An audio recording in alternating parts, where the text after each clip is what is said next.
భగవంతుడిచ్చినటువంటి వాక్కు మీద భగవంతుడే అనేక నియమములను పెట్టాడు. భీష్మాచార్యుల వారు అంపశయ్య మీద పడుకుని చెప్తున్నటువంటి వాక్ సంబంధమైనటువంటి నియమాలు. సత్యంబు పలుకుట సర్వధర్మములకు మిక్కిలి, అనృతంబు మీటి పాతకము, తద్విశేషంబు కలదు చెప్పెద, ఉరునర్థంబు ప్రాణంబు నపహరింపచూచు పాతకులతో సూనృతం బాడుట పాపంబు, బొంకులు పలికి అట్టివారి హింసించుట వరధర్మము. ఇది ఒక్కడేలా భూతములకు హితము సేయు బొంకులెల్లనూ ధర్మములు, భూతబాధకంబులకు నిక్కములు పాతకములు. వినుము భూతముల దుష్ట శిష్టత్వములు, వివేక సూక్ష్మతా విద్యములు వాని చూడబలయు. భీష్మాచార్యుల వారు సత్యమునే పలుకుట అన్న మాట గురించి అద్భుతమైనటువంటి కొన్ని విషయాలను ధర్మరాజు గారితో మాట్లాడుతున్నారు. సత్యంబు పలుకుట సర్వధర్మములకు మిక్కిలి. మాట్లాడేటప్పుడు అత్యంత ప్రాధాన్యత దేనికి అంటే సత్యమును పలకడానికే. మనిషికి వాక్కు ఇచ్చింది సత్యవ్రతమును పాటించుట కొరకు. మనిషి నిజం చెప్పడం మాత్రమే అలవాటు చేసుకోవాలి తప్ప అంతకన్నా ఇక ఏదీ ప్రాధాన్యతాక్రమంలోకి రాదు. మాట్లాడేటప్పుడు సత్యాన్ని మాట్లాడడమే అత్యంత ప్రధానం. సత్యం మాట్లాడడానికి పెద్ద నేపథ్యం లేకపోతే ఇవాళ సత్యం మాట్లాడడానికి నేను ఏం చెయ్యాలి అని ప్రయత్నమో ఉండవు. అది ఆ రుజువర్తనం అనేటటువంటిది అలవాటైతే ఏది మాట్లాడుతున్నా సత్యం మాట్లాడడం అనేటటువంటిది అలవాటుగా వచ్చేస్తుంది. సత్య భాషణ నియమము నెరపినాడు అంటారు అజామీలోపాఖ్యానంలో పోతన గారు.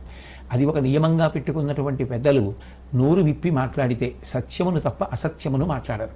అయితే భీష్మాచార్యుల వారు ఇక్కడ చాలా చాలా గొప్ప విషయాన్ని ఆవిష్కరిస్తున్నారు.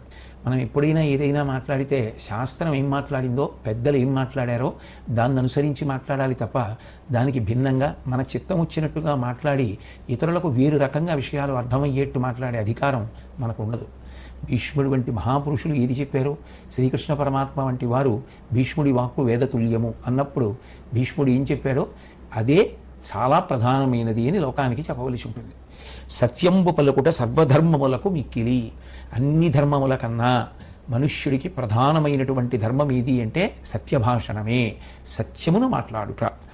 అనృతంబు మీటి పాతకము. అబద్ధమాడడం అనేటటువంటిది చాలా చాలా గొప్ప పాపం.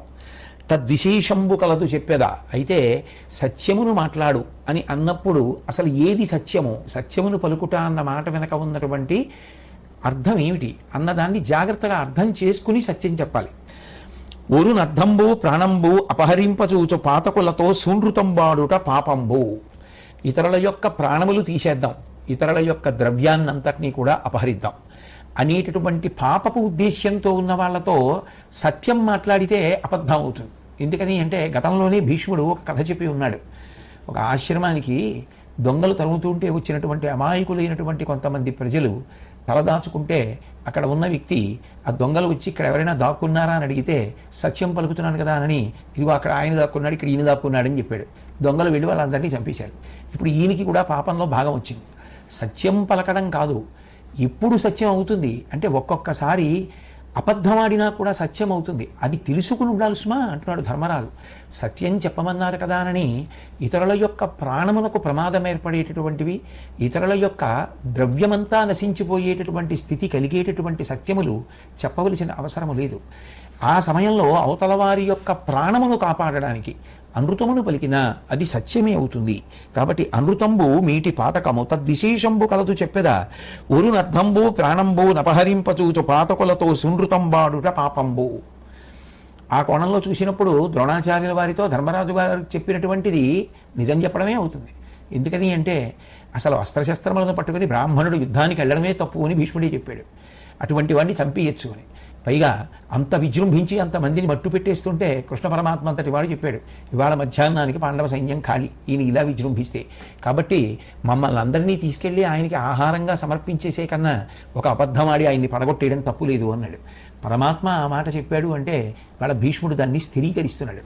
అవతల వారి యొక్క ప్రాణములను అవతల వారి యొక్క ద్రవ్యమును అపహరించాలని ప్రయత్నించేటటువంటి వారికి అబద్ధం చెప్పినా యువతల వారికి ప్రాణరక్షణ ఆస్తి రక్షణ కలుగుతోంది కాబట్టి అది సత్యము కిందకు వస్తుంది. అట్లాగే పాతకులతో సూనృతంబాడుట పాపంబు. పాతకప్పు పనులు చేసేటటువంటి వాళ్ళతో నిజం చెప్పాను కదా అని చెప్తే దాని వలన అవతల వాళ్ళకి ప్రమాదం వస్తుంది. కాబట్టి వాళ్ళకి నిజం చెప్పినా అది అసత్యం చెప్పినట్టు అవుతుంది. రక్షించడం కోసం అసత్యం చెప్పినా సత్యం అవుతుంది.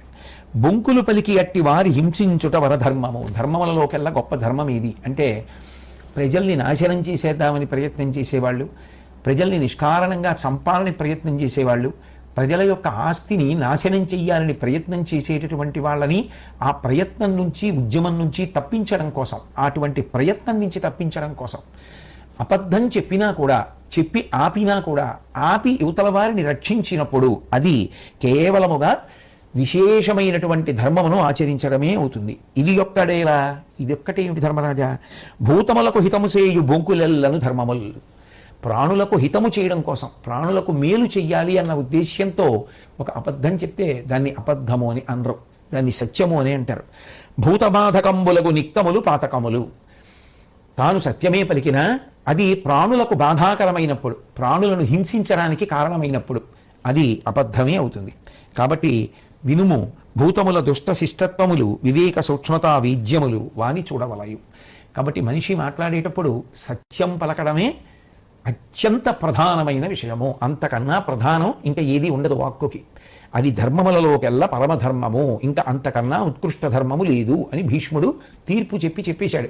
కాబట్టి వాక్కు ఉపయోగించేటప్పుడు ఏది ప్రధానము అంటే సత్యమే ప్రధానము. కాకపోతే సత్యమేది, ఎప్పుడు సత్యమును పలుకుట అన్నమాట అన్వయం చేసుకునేటప్పుడు ఎంత జాగ్రత్తగా చేసుకోవాలన్న విషయంలో తగినంత పరిణతిని పొంది ప్రవర్తించవలసి ఉంటుంది.